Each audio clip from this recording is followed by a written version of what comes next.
they will say, "What questions do you have for me?" You need to be prepared for that moment. If you're finishing it off strong saying, "I am interested," this whole interview process made me feel even stronger about this opportunity. This is the WorkInSports Podcast. Here's VP of Content and Engaged Learning at WorkInSports.com, Brian Clapp. Gotta say, I had a couple really big honors this week that I want to celebrate quickly. I spoke at Arizona State University, which was super cool. I also spoke at Wilmington College in Ohio, which was another amazing session. But most importantly, this week I had the opportunity to interview members of the #Sports Creators of Color cohort. It's the first year that they've had this Creators of Color cohort, and it's celebrating content creators, people that are making a difference creatively in the sports world who are minorities. And it was really, really amazing. I got to interview 8 different people so far. We got in depth. We asked some really difficult questions. We got to really tap into their perspective, what they are living through, what their experiences have been like, what they would do with the opportunity to really enforce change. I was inspired. I was really, really inspired. I'm kind of riding a high right now, so I'm just excited to hit record again because it's fun getting into these conversations. It's fun tackling important topics. So we're going to highlight a lot of these young creators of color over the coming weeks, and then we're going to do some amazing content surrounding this concept in January. So please, please, please look forward to that and pay attention to all our social channels. Check in to our Twitter channel and our LinkedIn channel and our Instagram channel and all those avenues, our YouTube channel, because all those avenues are where we're going to share a lot of this really amazing content. Now let's get into today's question. The sports career question comes in today from Janice in Illinois. Hey, Brian, I love your podcast. I'm getting so much better at interviewing and networking because of it. But I have to admit, when asked, "What questions do you have for me?" at the end of my last 2 interviews, I froze. I didn't get either job, and I really think I messed up this last impression. Can you help? I need ideas of what to ask and a way not to forget after a long interview. Okay, Janice, this is a great question. I do a lot of these sessions and I work with a lot of college-age students, getting them prepared for interviewing and things of that nature. And this is one of those areas we stress a lot because, as you said, that is the last impression you leave with somebody. Every interview you ever have for an internship or for a job throughout the rest of your life, you will have them ask questions, and at the end, they are going to say, I guarantee it, stamp it, make sure you understand this is going to happen. They will say, "What questions do you have for me?" You need to be prepared for that moment. You need to think ahead in what that is. What questions are you going to ask? And it cannot be, let's start out with what it cannot be. It cannot be, can you tell me more about the salary? Can you tell me more about the negotiation, the benefits package? Can you tell me more about how many vacation days I get? Can you tell me this? Can you tell me that about the specific benefits of the role? Those will come up in time. You will have those conversations, but in a first interview, it has to be a lot more curious than that about the organization, the role, and the impact you can make at this place. So it is absolutely understandable that you can be in an interview with somebody and you could pour your heart out for 45 minutes. You could tell great stories. You can answer all their questions. You can be rocking it. And then they can say to you, "What questions do you have for me?" And you're mentally exhausted. You can't think of anything. You don't know what to say. And you go, I don't know. I think I'm good. Wrong lasting impression, but understandable. So we're going to give a little strategy for you.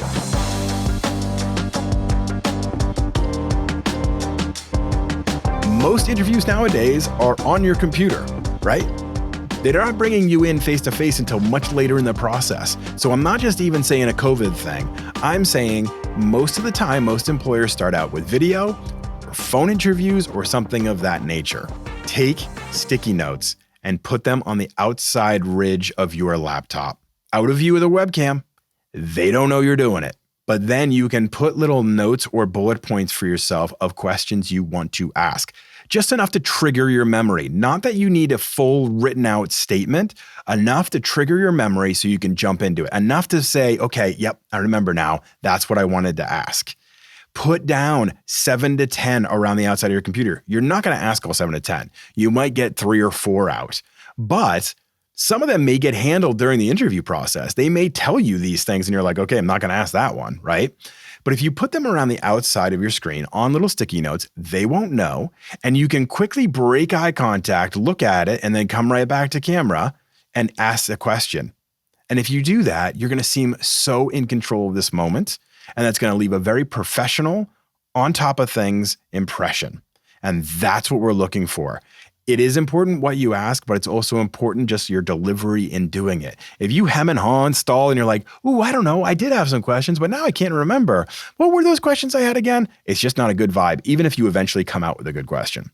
So now let's get into what questions to ask. Now, I have 5 that I'm going to give you. You need to put these in your own words and you need to customize them. Make them feel natural, but still get at the same point. You're trying to give off a really good brand impression. So how about this one? In your opinion, what does success look like in this role?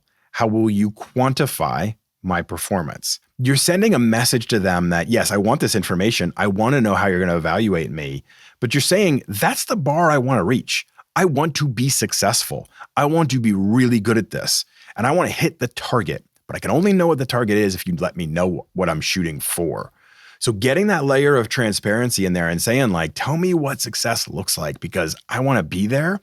That is a great message. And they should be able to come back with tangible things that you are going to do that they're expecting that they want to see happen. It's a great question to start out with. Another one, number 2. In what ways did the person who previously had this role succeed? And in what ways did they fail?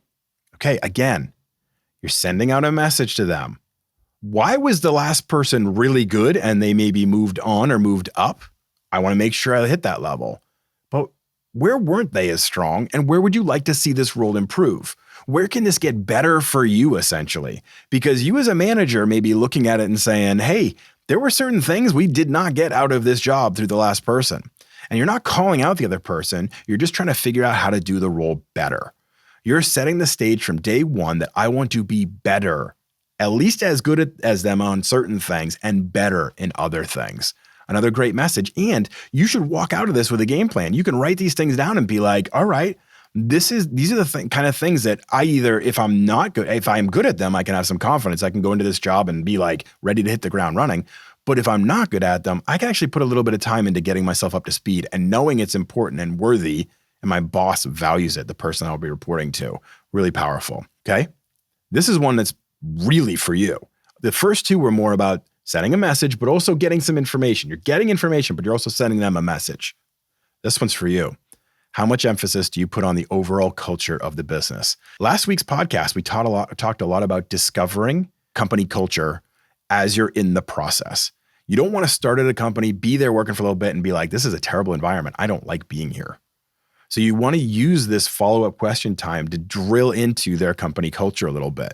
You want to know how much they invest in professional development, mental health days, etc. Like literally, I'm going to tell you a quick story. The company that I work for, WorkInSports.com, okay, we were acquired back in April, somewhere in there, okay, by iHire. iHire is an amazing company. This transition's gone extremely well. Our business has improved. It's great. I could not be happier. But I'm not even saying that to kiss up. I'm saying this because earlier this week, I literally got an email from our chief people officer, everybody in the company did, saying, hey, everybody's going to get Friday off. We're shutting down the whole place. Shut it down. Shut it down. Shut it down. Shut it down. Shut it down now. We want a mental health day for everyone. Just don't be here. Take the day off. And they said, we're giving all of you a free membership to Headspace. If you've heard of Headspace, it's a meditation app that you can use. They're buying it for everybody in the company. That to me is investing in culture and their people. And that makes me feel more loyal and committed. So by you asking these questions in the interview process and saying, how much emphasis do you put on culture at your business, developing the people, caring about them? If they can't answer that, like I just did with passion and excitement and real sense of loyalty, that's a big red flag. And you should walk out of that saying, maybe this isn't somewhere I want to be. You're vetting them as much as they're vetting you. So in this discovery process of interviewing, don't feel like you're just going to do whatever they say.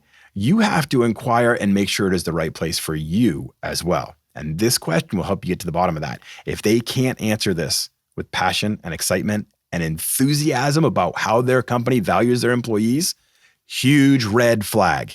Okay. Number 4, what's the most important thing that can be accomplished in the first 90 days in this role? Okay. This is very tactical, but most companies evaluate new hires and their impact they can make in the first 90 days, the first 3 months.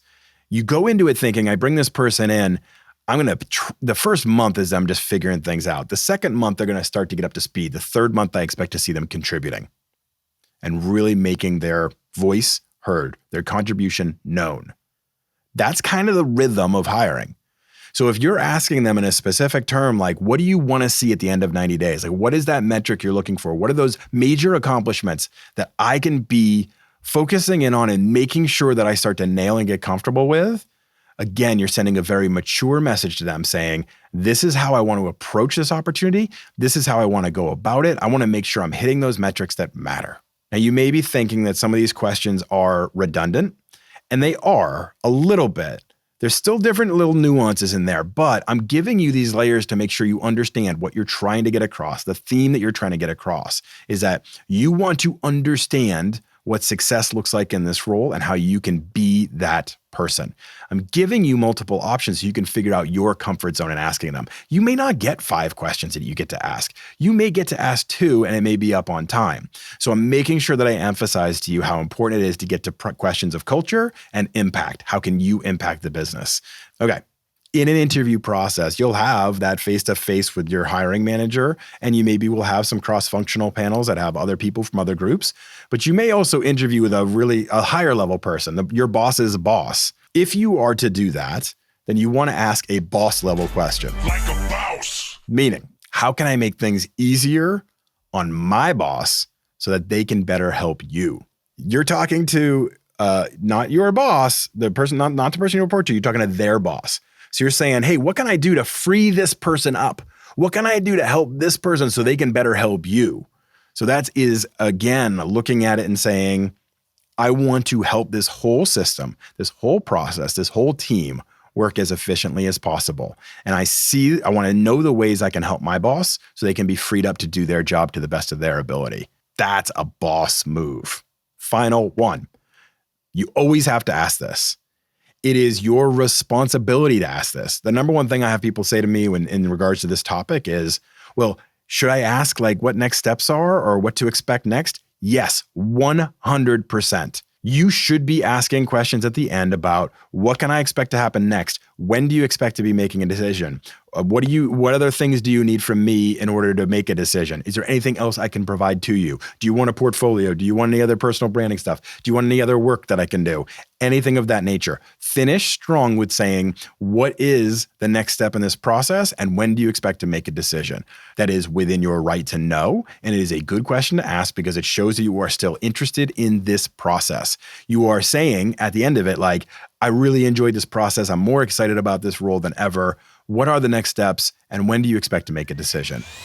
Boom. Boom. Boom. Boss move. You're finishing it off strong saying, I am interested. This moment, just this whole interview process made me feel even stronger about this opportunity. What's next? I'm ready to go. Showing a little bit of enthusiasm, leaving on a high note, really wanting to know what happens next, I think is a boss move. It is a way to finish strong and will really bring it home. So here's the key.